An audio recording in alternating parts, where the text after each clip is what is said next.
Hello friends, welcome back to Industrial Pharmacy series. Today we will discuss about excipients used in tablet formulation.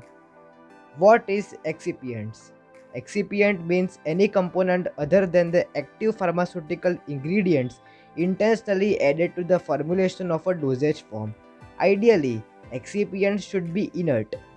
So, the excipients used in the tablet formulation are diluent, binders, disintegrants, then lubricants, anti-adherents, glidants, flavoring agents, sweetening agent, as well as the coloring agent.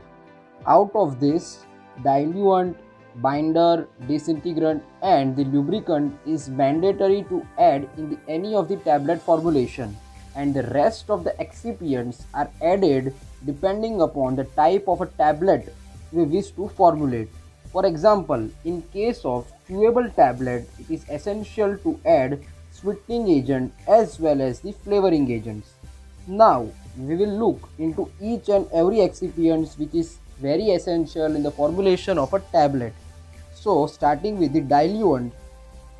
Diluents are also called fillers, which are used to make the required bulk of a tablet when the drug itself is inadequate to produce the bulk. Usually, the range of a diluent may vary from 5 to 80%. Examples of diluent are as follows. First is the lactose monohydrate. It undergoes the Maillard reaction. So what is a Maillard reaction? It is a chemical reaction between the amino acids and the reducing sugars giving a brown color.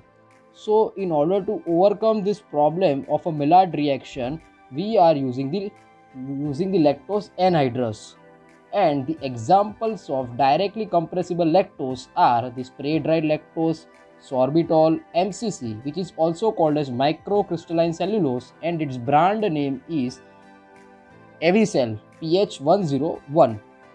And in the chewable tablets as a diluent, we are using mainly the mannitol, and the brand name of spray dried lactose is Z-Parox. Now we will switch over to the binders. Binders are the substance that promote cohesiveness. It is utilized for converting powders into granules through a process called as granulation. Binders are added in a dry or a wet form to form a granules or to form cohesive compacts for the directly compressed tablet. So commonly used binders are the pre-gelatinized starch. At a high concentration, it is useful in the wet granulation, and at a low concentration, it is useful in the direct compression. So the binders which are useful in the wet granulation are HPMC, which is hydroxypropyl methyl cellulose, PVP, and the starch paste. But in case of starch paste, it should be freshly prepared. And the directly compressible binders are the Avicel, which is also known as microcrystalline cellulose, as well as the lactose are used. Now, the third excipient which plays one of the significant role in the tablet formation is the disintegrant. So what are disintegrants? They are the agents added to a tablet formulations to promote the breakup of the tablet into smaller fragments and thereby increasing the surface area and then promoting a more rapid release of a drug substance. And then after only the drug gets dissolved. So on the basis of a following mechanism, the disintegration of a tablet takes place. First one is the porosity, then comes swelling as a result of expansion caused by heating entrapped air, then comes the disintegrating forces, then comes the deformation of a tablet as well as the release of a gaseous material, and also it is being triggered out by the enzymatic action. So here are some of the examples of the disintegrants which are used in the tablet formulation.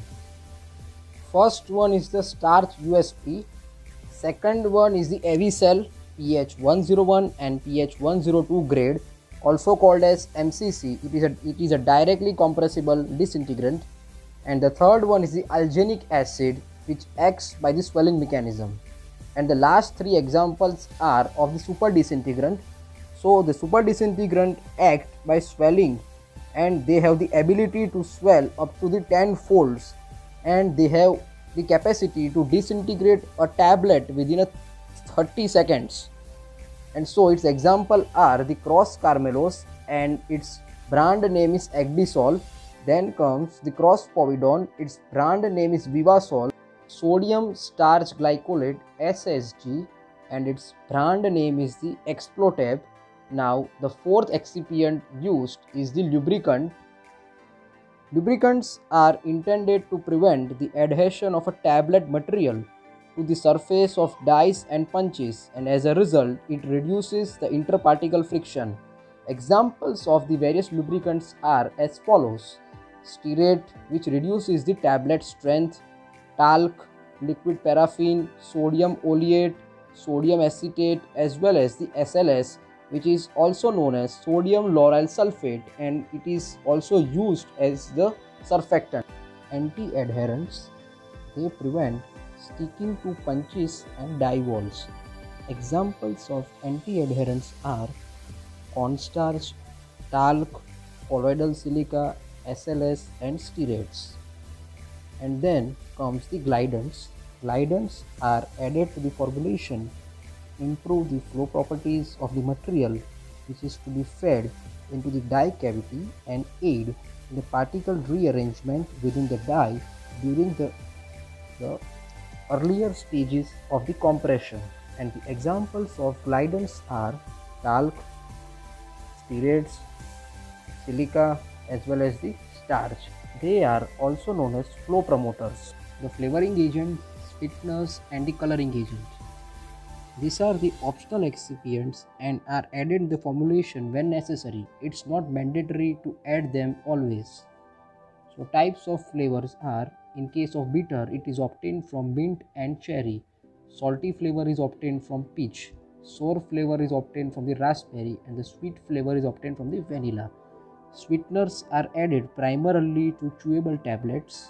Examples of natural sweeteners includes mannitol, sucrose, lactose, and in the artificial sweeteners it includes saccharin, aspartame, cyclamate, etc. And the coloring agents are neither contribute to therapeutic activity or nor do they improve the bioavailability of a tablet, as well as they do not have any contribution towards the stability. So the examples of the coloring agent used are FD and C color, red 3 and red 40 grade, yellow grade, and the bluish grade. So now it's time for the summary of today's topic.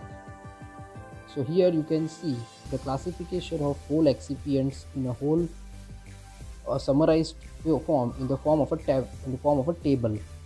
Here you can also see the various examples of the excipient with its proportion which is mandatory to be added in the formulation of a tablet. So thank you so much for watching this video.